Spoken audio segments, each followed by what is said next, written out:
हिंदुओं की घटती हुई जनसंख्या, मुसलमानों की लगातार बढ़ती हुई जनसंख्या, समान नागरिक संहिता और वर्तमान आरक्षण की स्थिति, क्योंकि मुखिया मुखसो चाहिए खान पान सो एक, पालई पोसई सकल अंग तुलसी सहित विवेक, इसके ठीक विपरीत स्थिति में इन तीनों बातों को हमारी सरकारों ने पोषित किया, संवर्धित किया, संरक्षित किया।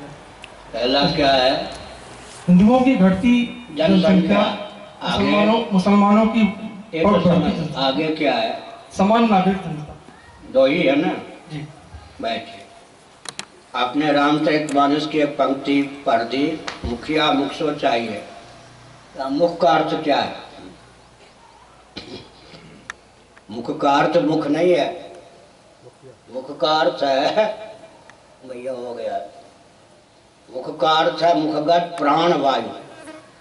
मुख में रहने वाली हवा, आध्यात्मिक पवन का नाम होता है प्राण। यहाँ मुख का अर्थ होता है मुख नहीं, मुखगत वायु का नाम होता है प्राण। उपनिषदों को हमने न पढ़ा होता तो हम भी मुख का अर्थ मुख ही करते। मुख का अर्थ यहाँ मुख नहीं है, प्राण। घर का मुखिया प्राण के समान चाहिए। प्राण क्या करता है? जो अन्न लेता है, जल लेता है, सारे अंग प्रत्यंग को, स्थूल शरीर को, सूक्ष्म शरीर को पहुंचा देता है। प्राण में क्या क्या विशेषताएं हैं? शंकर भाष्य छांदोग्य उपनिषद के अनुसार बोल रहा हूँ। अहंकार नहीं है। मुखिया कौन हो सकता है? घर का मुखिया, राष्ट्र का मुखिया। अहंकार न हो। दूसरा गुण उसमें क्या होना चाहिए? आसक्ति न हो। प्राण में कोई आसक्ति नहीं है। मन चाहता है रबड़ी कचौरी, प्राण की मांग रबड़ी कचौरी नहीं, सादा भोजन, सादा जल। पिप्सी या कोका कोला प्राण की मांग नहीं है, मन की मांग है। तो प्राण में दूसरा गुण क्या है? आसक्ति नहीं है। तीसरा गुण क्या है? स्वार्थ नहीं। और चौथा गुण क्या है? पाले पोसे सकल अंग तुलसी सहित विवेक।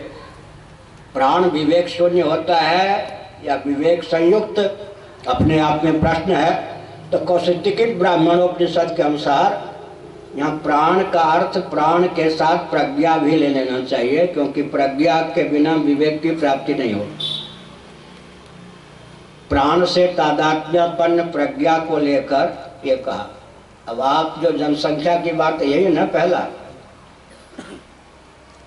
हिंदुओं का ध्यान अभी बहुत स्थूल धर्मांतरण पर या धर्मच्युति पर है, असली बिंदु पर है ही नहीं। दंभ के कारण, छल के कारण, लोभ के कारण, भय के कारण और अज्ञान के कारण, इतने हो गए ना। एक क्रिश्चियन संस्थान दंभ का परिचय देते हैं, कहीं लोभ का, कहीं भय का और जादू टोना आदि का, और भोले भाले व्यक्ति जो अज्ञान है, अज्ञानी हैं, उनके चपेट में आ जाते हैं। ये धर्मांतरण की या धर्मच्युति की जो प्रक्रिया है बहुत स्थूल है। इसके द्वारा बहुत जनसंख्या हिंदुओं की कम नहीं हो रही है। जिसके द्वारा हो रही है उधर आपका ध्यान जाना चाहिए। वो ध्यान क्या है? हाँ, इधर आ जाओ, बहुत अच्छा है। ठीक है, घर बैठो। सुनिए, पार्लियामेंट का चुनाव हुआ, 2.5 साल या 3 साल हो गए? 2.5 साल। कांग्रेस की सरकार थी केंद्र में। एक कलम की नोक से जैनों को अल्पसंख्यक घोषित कर दी उस सरकार ने। इन नेताओं की दुर्बुद्धि और चमत्कृति देखिए कि एक कलम की नोक से लाखों व्यक्ति एक क्षण में हमसे अलग कर दिए जाते हैं। इधर आपका ध्यान गया? भारतीय संविधान की 25वीं धारा के अनुसार जैन, बौद्ध, सिख, हिंदू परिभाषित किए गए या नहीं? मैं वकालत की दृष्टि से बोल रहा हूँ। भारतीय संविधान की 25वीं धारा लिखिए, उसके अनुसार जैन, बौद्ध, सिख ये सब हिंदू परिभाषित किए गए। अब दलाई लामा जी का पहला वाक्य होता है कि हम हिंदू नहीं, ए हिंदुओं बौद्ध बन जाओ। आगे क्या कहते हैं? हिंदुओं में भेदभाव बहुत है, हम बौद्धों में भेदभाव नहीं है। तब मैंने दलाई लामा जी के पार्लियामेंट के जो महामंत्री, प्रधानमंत्री, वो मेरे पास नारायण बैठे,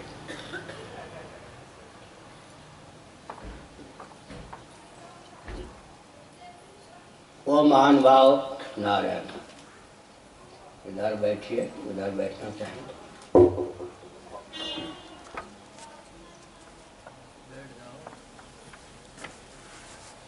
तो हमने क्या कहा, क्या कह रहा, दलाई लामा जी के प्रधानमंत्री आए। मैंने कहा बंद कमरे में मेरे पास आप बैठे हो, और वो वाराणसी में बौद्ध विद्यापीठ के कुलपति भी रह चुके थे। हमने कहा बंद कमरे में आप मेरे पास बैठे हो, आपके ग्रंथों में लिखा है या नहीं कि बुद्ध का अवतार, भगवान बुद्ध का अवतार ब्राह्मण या क्षत्रिय कुल में होता है? फिर उन्होंने कहा यह भी लिखा है कि अन्य कुल में नहीं होता। समझ गए? पॉजिटिव नेगेटिव विधि निषेध दोनों मुख से। बौद्धों के ग्रंथ में लिखा है कि भगवान बुद्ध का अवतार ब्राह्मण या क्षत्रिय कुल में ही होता है, किसी अन्य कुल में नहीं। अब कुल तो उन्हीं क्या है ना जो परंपरा से वर्ण व्यवस्था मानते हैं। आज समाजियों के यहाँ ब्राह्मण क्षत्रिय वैश्य शूद्र कुल हो ही नहीं सकता है, कुल तो मानते ही नहीं। तो हमने कहा कि वर्ण व्यवस्था नहीं है, झूठ बोलते या नहीं आपके आचार्य? उन्होंने कहा अपने तक सीमित रखिएगा, बात तो सच्ची यही है। इसका मतलब सीधे है। तो दलाई लामा जी का पहला वाक्य होता है कि हम बौद्ध नहीं हैं, अब जैन हम वो हिंदू नहीं है। असल में ध्यान बढ़ जाता है आने जाने से। अब ले लीजिए जगह धर्म हिंदू, खालसा पंथ 300 वर्ष पहले गुरु गोविंद सिंह जी ने बनाया। पंथ दो प्रकार के होते हैं मिश्र जी। एक पंथ वो होता है जैसे पगडंडी का आलम्बन लेकर हम राजमार्ग तक पहुंच सकते हैं, राजमार्ग का आलम्बन लेकर हम राजभवन तक पहुंच सकते हैं, राजभवन का आलम्बन लेकर हम राज कक्ष तक पहुंच सकते हैं। गुरु गोविंद सिंह जी ने पृथक से कोई धर्म नहीं बनाया, हिंदू धर्म की रक्षा के लिए खालसा पंथ बनाया। पगडंडी उस समय आवश्यक, वन में भटक, हम लोग वनों में खूब यात्रा किए हैं, तो गाय बैल चरवाहे जो जाते हैं पैदल, उससे पगडंडी बन जाती है, उसका आलम्बन लेकर कहीं न कहीं प्रशस्त मार्ग तक हम पहुंच जाते थे। हजारों किलोमीटर वन में हमने यात्रा की होगी पैदल। दूसरा पंथ वो होता है जो अग्राह्य है, दम्भिन निजमत कल्प कर प्रकट किए बहुत पंथ, जिम पाखंड विवादते लुप्त वहीं सदग्रंथ। वो दम्भियों के द्वारा चलाया गया पंथ। लेकिन अब प्रश्न उठता है, मेरे तो 99% सहपाठी दिल्ली में पंजाबी थे। उन दिनों हरियाणा पंजाब एक ही था। तो मैं अच्छी तरह सिख महानुभावों को जानता हूँ, क्योंकि पंजाबियों के बीच में ही पढ़ा हूँ। और कहीं मेरी त्योरी चढ़ जाती है पंजाबी में ही, भले 2 ही वाक्य बोलूँ तो की गल है तुसी बैठ पाई जी प्रेम नाल गल कर। ज़्यादा मैं जानता रही, हिंदी में ही बोलता था, 2-4 वाक्य निकल जाता है, फिर पंजाबी में ही निकलता है। तो मैंने क्या संकेत किया आपको, अब पंजाब में आप जाइए, नामधारी जो सिख हैं उनके 2 गुरु हैं, दोनों भाई हैं। एक हरियाणा में बस गए, एक पंजाब में, दोनों में द्वंद्व है। और दोनों गुरु हमको मानते हैं बहुत। वो शाकाहारी है, वर्णाश्रम को मानते हैं, ऊपर से कहते हैं हिंदुओं के सगे संबंधी है, अंदर से मानते हिंदू ही हैं। और नाम जप भी करते हैं और हिंदुत्व की रक्षा के लिए कटिबद्धता का भी परिचय देते हैं। घर का विवाद उनको आगे नहीं बढ़ने देता, यह बात दूसरी। बाकी जो सिख महानुभाव अपने को हृदय से हिंदू जानते हैं वो बोल नहीं सकते पंजाब में रहकर, बोले तो जीवित नहीं रह सकते। वो खालिस्तान बनाने की भावना भी बहुतों में जग गई। 7 वर्षों तक पंजाब कैसे दहकता रहा वो मुझे मालूम है।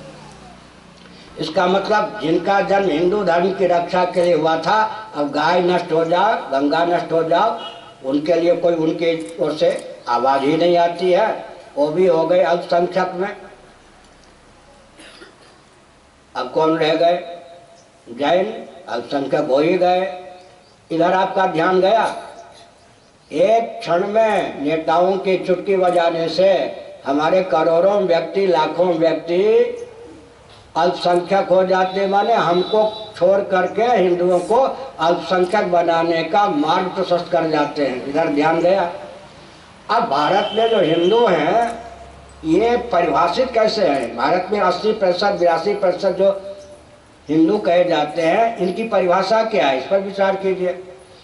भारत की नागरिकता प्राप्त अल्पसंख्यकों के अतिरिक्त जो मनुष्य हैं उनका नाम है हिंदू, यही ना? द्राविड़ प्रणयम। भारत में हिंदू कौन कहे जाते हैं? भारत की नागरिकता प्राप्त, भारत शासन तंत्र के द्वारा उद्घोषित, स्वयं के द्वारा ख्यापित अल्पसंख्यकों के अतिरिक्त जो मनुष्य हैं वो हिंदू हैं। इसका अर्थ यह नहीं कितने प्रतिशत व्यक्ति अपने को हिंदू मानते हैं या हिंदुत्व के स्वाभिमान से संपन्न हैं। अगर ऐसा ही होता तो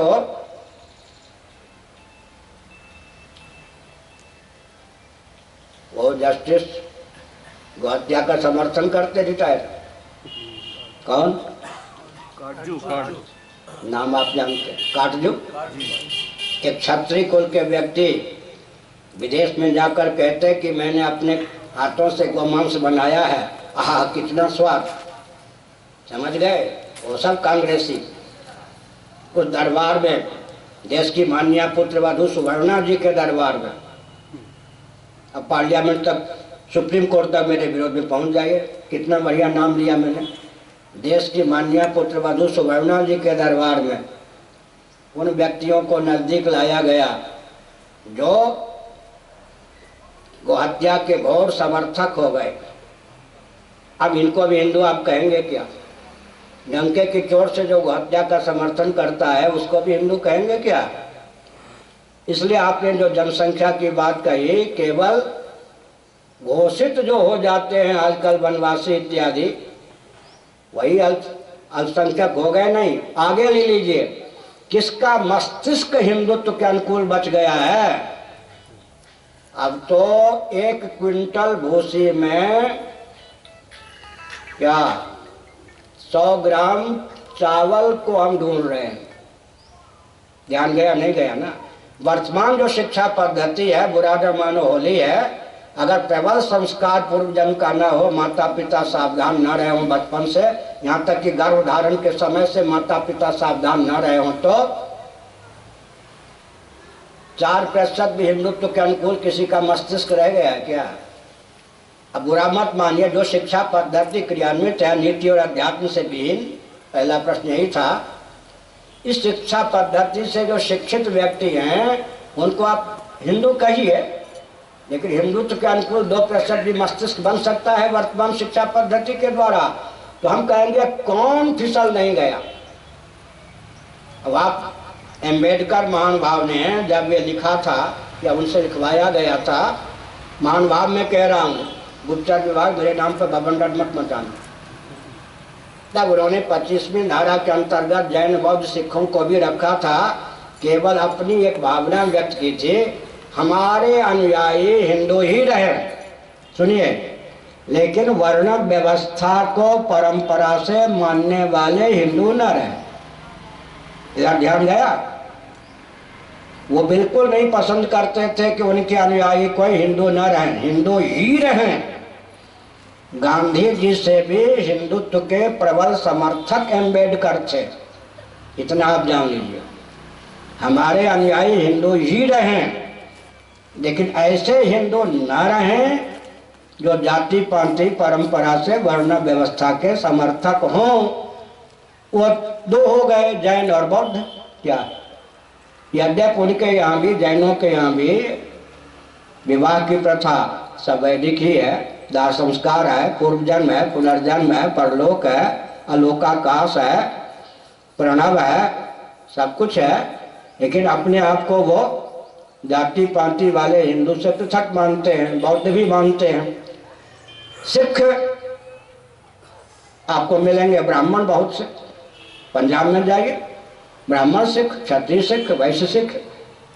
तो वो कैसे कह सकते? आजकल के सिख अगर कहें कि हम जाति पाति नहीं मानते, तो हमने यह संकेत किया कि वर्तमान में शिक्षा पद्धति के द्वारा जिस मस्तिष्क की संरचना हो रही है, वो मस्तिष्क कितने क्षण तक हिंदुत्व के अनुकूल काम दे सकता है? नहीं देगा, क्योंकि वो जानते ही नहीं। अब विश्व हिंदू परिषद वाले, आरएसएस वाले बुरा न मानो, आपके नेता हमको बहुत मानते हैं। अशोक सिंघल जी मेरे पास 70 बार आए होंगे 24-23 साल की अवधि में, जब तक वो जीवित रहे।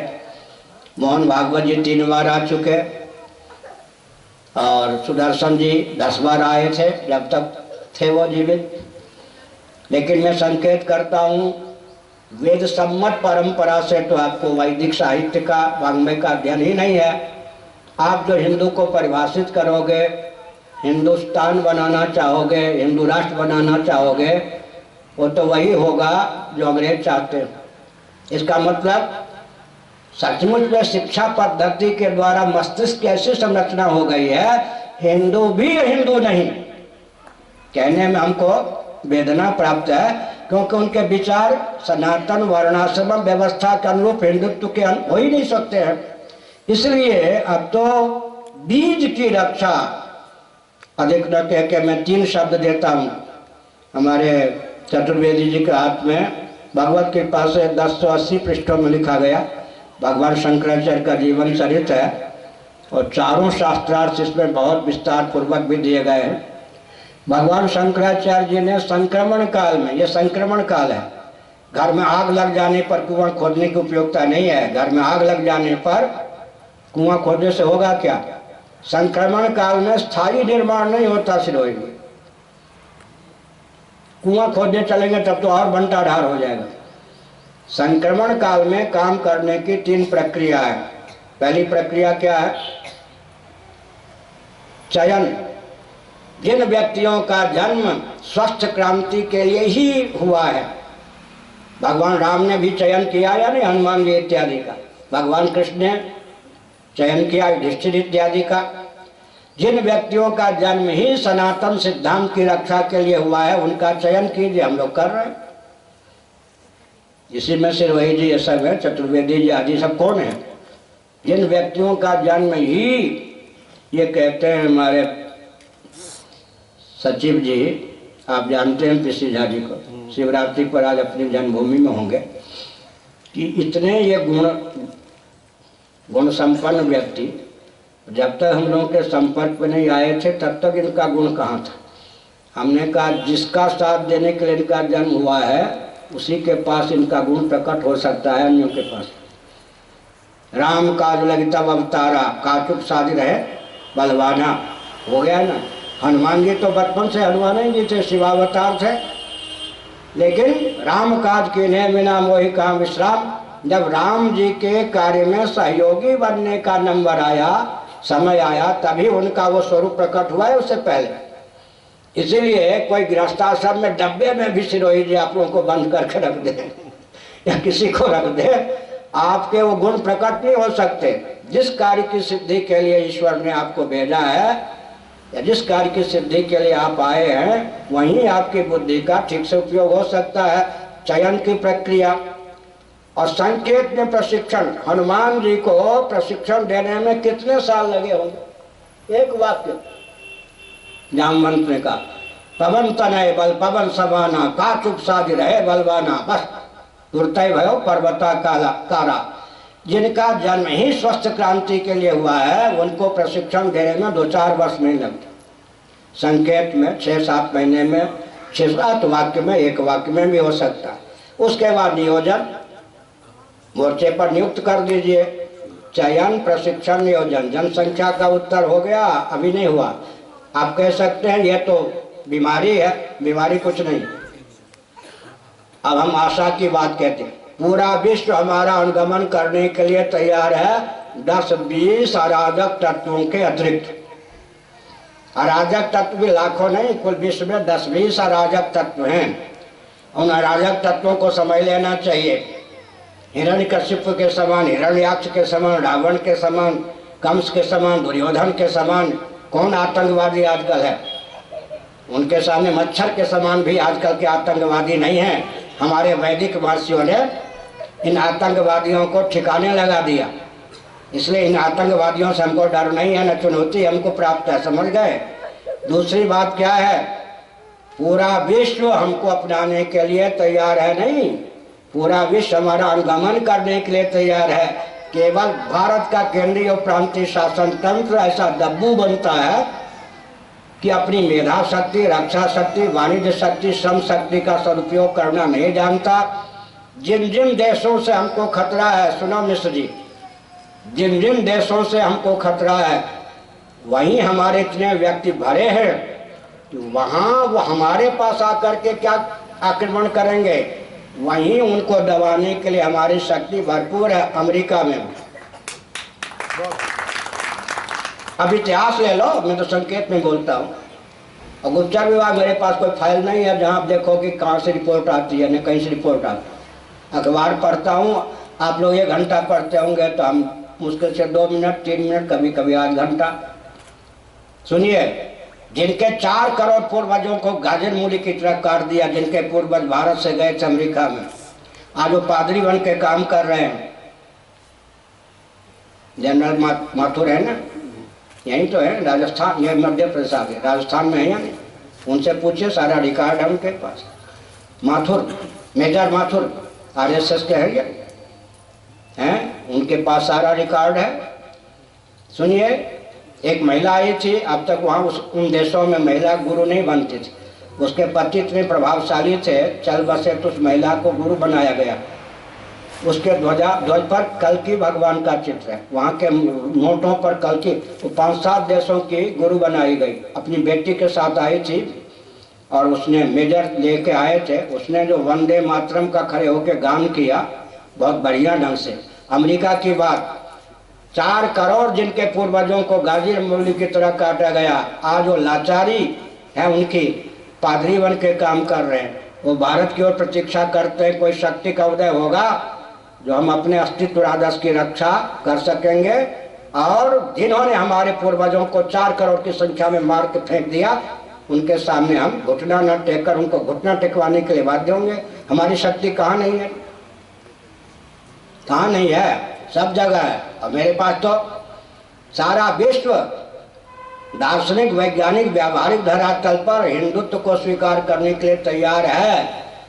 केवल भारत का शासन तंत्र इतना दिशाहीन हो रहा है अब तक, जिसमें वो क्षमता नहीं है कि पूरे विश्व की शक्ति का सदुपयोग कर सके। अंत में हमारे बौद्धों ने हमारे सिद्धांत को अपने शब्दों में गुम्फित किया, तत्व पक्षपातो ही स्वभावो धियम, तत्व पक्षपातो ही स्वभावो धियम। बुद्धि का स्वभाव होता सत्य का पक्ष लेना।